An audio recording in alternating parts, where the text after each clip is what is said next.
Hey guys, welcome back. I'm Vanessa if you're new. I'm a registered nurse, a licensed medical esthetician, and a certified makeup artist. Today's video is going to be all about retinoids, how to use them, tips on how to avoid irritation, what are they, some product recommendations. I just want to give you guys all the tips because I know using a retinoid can be kind of overwhelming when you first start and you hear all these crazy things and crazy side effects that can happen and you feel like you have to change your whole routine around and it can be a lot. So I'm going to try to simplify it for you today and give you guys all the information that you need that I wish I would have had when I started to use retinoids. So first, before we jump into the video, if you're into skincare videos, if you're into makeup videos, lifestyle, random stuff, give this video a like and also please subscribe to my channel. Thank you so much if you're somebody who is already subscribed and leaves comments and likes my videos. It really helps me out a lot. So thank you guys for that. I just really want to educate and reach as many people as possible so that I can help you with your skin concerns. I know that the skincare industry, and especially with TikTok and everything, there's a lot of misinformation and it gets really confusing. So I really just want to educate and simplify as much as I possibly can. Also, if you see a lash starting to take flight, no you don't. I've been really struggling with my lash glue lately. I think I'm going to have to switch and find a better lash glue because it's worked for me for forever and now all of a sudden it's decided not to. So if you have an awesome lash glue that you recommend, leave it in the comments. But let's go ahead and jump right into talking about retinoids. First question is, what is a retinoid? So retinoid is a class. So when somebody says a retinoid, they're talking about retinols, retinaldehydes, and retinoic acids all in one. So a retinoid is just a vitamin A derivative. So retinol is less potent, and then I feel like potent is such a weird word. Am I saying that weird? Potent? I don't know. Y'all know what I mean. But retinol is the least, and then retinal or retinaldehyde is the same thing. They're interchangeable. That is a step up, and then retinoic acid is the strongest, and then of course there's Accutane that you take orally that's also a vitamin A derivative. Very, very strong, and in my opinion that should be a last resort if you're really struggling with acne and you've tried every single thing and nothing else works. The reason that the efficacy changes between these products, so retinoic acid, your skin can use it how it is. It doesn't have to convert anything. You put it on your skin uses it. For retinol, your skin has to go through one step to convert it into retinoic acid, its usable form.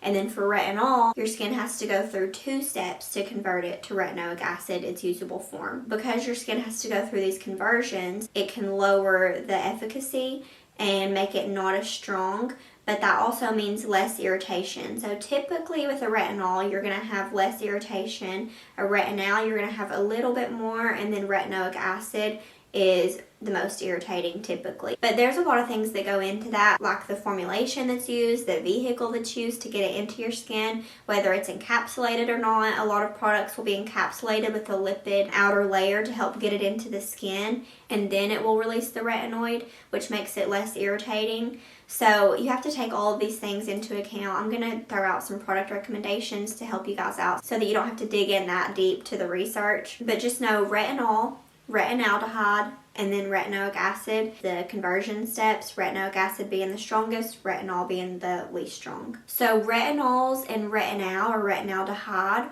are both over the counter. And then now for in the US, Adapalene, which used to be prescription and it actually is a form of retinoic acid, it can be bought over the counter. You can get it from the brand Differin. That one's probably the most popular.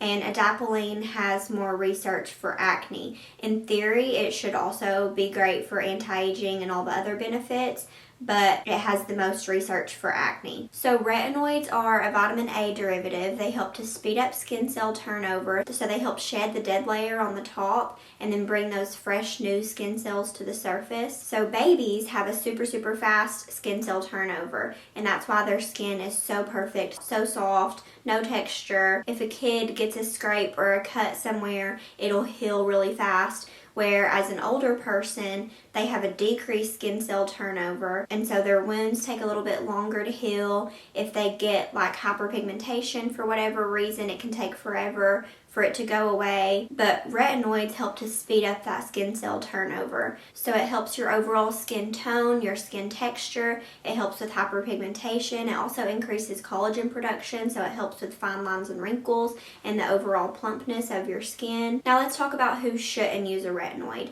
You shouldn't use it if you're pregnant. There hasn't been like any research on this necessarily, because obviously it would be unethical to get a group of pregnant women to use vitamin A derivatives and see what effect it has on the fetus. Nobody's going to do that, I hope. But we do know that Accutane, if a person happens to get pregnant while taking Accutane, it is detrimental to the fetus. It causes a lot of really devastating issues. So because of that, because Accutane is also vitamin A derivative, we've kind of made the inference that we probably shouldn't use it topically either while we're pregnant, just to be on the safe side. So if you're pregnant, I don't recommend to use it. There's other alternatives like bakuchiol, which is a more natural retinoid. It's probably not going to be as effective. There's not as much research behind it, but there have been some studies to show that it has similar effects, and it's a lot more gentle, less irritating, and you don't have the same risks that you would with a retinoid. Also, if you have rosacea, sometimes retinoids actually help rosacea, but if you are somebody who struggles with that, I would recommend going to see a dermatologist first before getting on a retinoid, and maybe starting out with a really low percentage and a really gentle form of a retinoid. Also, obviously, if you have an allergy to a retinoid, you probably don't want to use it. And then if you have a damaged skin barrier already, if your skin is super flaky, dry, red, irritated, you want to get that fixed before you start a retinoid, because using a retinoid can be irritating to your skin and cause more flakiness, dryness, irritation. So I have a video all about how to fix a damaged skin barrier. So go watch that video, fix your skin first, get it in a good place, and then try to use a retinoid. So now let's talk about recommendations for each of these. If you want to start out slow, if you have sensitive skin or if you've never used a retinoid before, you could start off with a retinol. I really like the Naturium Retinol Complex and the Dermatology Retinol Complex. I'll have all of them linked down below. Of course, both of these are over the counter. You can order them online. If you want to use a Retinaldehyde or a Retinal, which are the same thing, I really like the Geek and Gorgeous A Game. I've talked about these multiple times on my channel. There's an A Game 5 and an A Game 10. 5 obviously is less strong and the 10 is more strong, so maybe start out with the 5, work your way up if that's the route you want to go. And I also really like Dr.V's Antioxidant Power Serum. It contains retinaldehyde and some other antioxidants. It's a fantastic product. And then retinoic acid is prescription, so you need to either go to your dermatologist or use an online dermatology platform. I use Apostrophe. There's also Agency. I think Curology provides tretinoin. I could be wrong on that, but there's so many out there nowadays. I use Apostrophe. Let me actually go grab my prescription so I can read it to you guys, just in case that's helpful. So I got my prescription from Apostrophe here. This is 0.05% tretinoin, 5% spironolactone, and 5% tranexamic acid. The spironolactone helps with androgen production, which in turn helps with oil production, because I'm super oily, and this has helped a lot. And then tranexamic acid is primarily for hyperpigmentation, because when I get a breakout, I'm really prone to hyperpigmentation. And that's another thing that I wanted to touch on with using a retinoid. If you're somebody who has skin of color, so if you're out in the sun, you tan more than you burn, that means you're skin of color. And your melanocytes, or the cells that produce pigment in your skin, are larger and they're more easily stimulated than somebody who does not have skin of color and is more likely to burn in the sun than they are to tan. And that means that you're more prone to hyperpigmentation. So if you're somebody who you know when your skin gets irritated, you produce hyperpigmentation, you have dark spots, and they take a really long time to go away, you want to be really careful with really any exfoliant or active ingredient, but especially a retinoid. You really want to start slow, work your way up, start at a lower percentage, start more gentle, until your skin gets accustomed to it, and then you can slowly work your way up. This goes for everybody, but especially for skin of color. You don't want to dive in right off the bat using the strongest form and using it every night, because you can get hyperpigmentation and that can be really hard to treat on some people. So just keep that in mind. Also, this video is not sponsored by Apostrophe. Wish it was, but it's not. Okay, so for retinoic acid, you have tazarotene, which is prescription, and that is the strongest, usually the most irritating. There's also tretinoin, which is what I use, and there's many other forms of prescription retinoic acid, but I'm just hitting on like the most popular. And then there's also adapalene, which, like I said, is now over the counter, and it has the most research for acne, but it should also help with pigmentation and anti-aging as well. So adapalene is actually what I used before I started using tretinoin. I used adapalene, and then once my skin got used to it, I started using the tretinoin. And my skin so far has done really, really well. I have been somebody who I was like, oh, my skin can handle it, it's fine, and I just dove into using like a really strong tretinoin, and I was using it. I started out using it every other night, which is a no-no.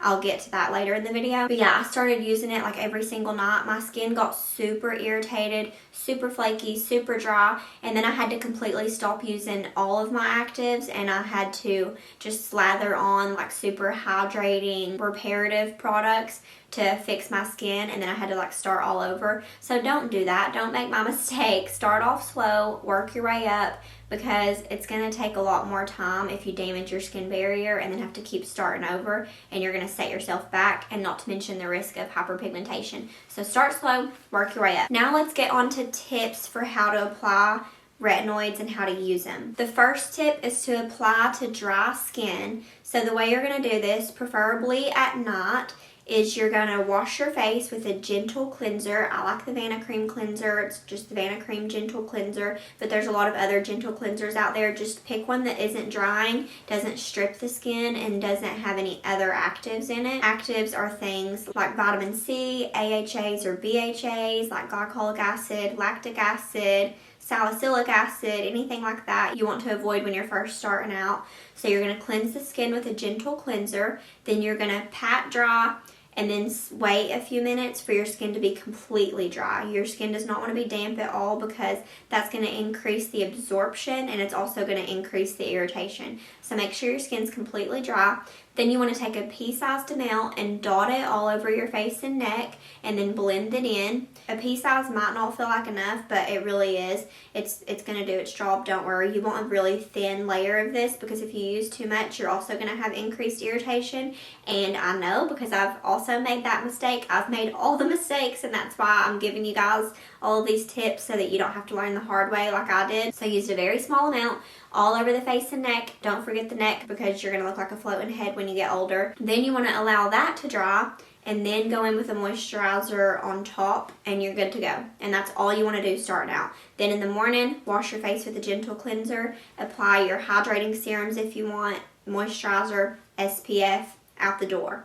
Keep it very simple. No vitamin C's, no salicylic acid, no glycolic acid, no lactic acid, no tranexamic acid, azelaic. Don't use any actives for the first little bit, just until your skin adjusts to it, and then you can slowly start adding those things back in. I know a lot of people talk about the sandwich method now for using a retinoid, and that is where you would cleanse your skin, apply your moisturizer, let that dry, apply your retinoid, let that dry, and then apply another layer of moisturizer on top. You can absolutely do that if you have super sensitive skin, but I would advise you to try it first without the layer of moisturizer underneath, because it's really going to decrease the efficacy. So if I were you, I would start out with just a lower percentage of a retinoid and try to use it without the moisturizer underneath. But if you're somebody who is super sensitive, you have the most gentle retinoid at the lowest percentage, and you still have irritation, you can absolutely use the moisturizer underneath until your skin gets more accustomed, and then try to do it without. But it's definitely not necessary. I don't do that, and I haven't had any irritation so far, and I have very sensitive skin. Also, you want to make sure that you're using an SPF.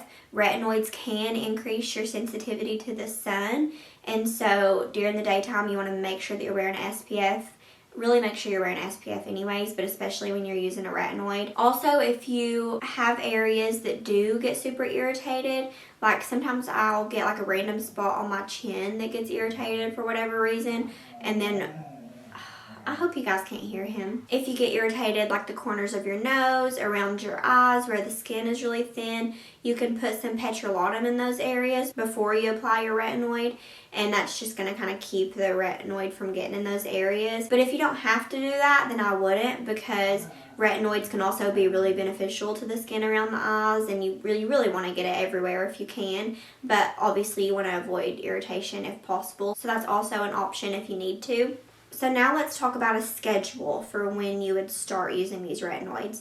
So if you're somebody who's never used them before, you're just starting out, especially if you're starting out with a prescription retinoid or adapalene, you want to start off using that just once a week and do that for about 2 to 3 weeks and see where your skin's at. If you have no irritation and no sensitivity, then you can increase it to twice a week.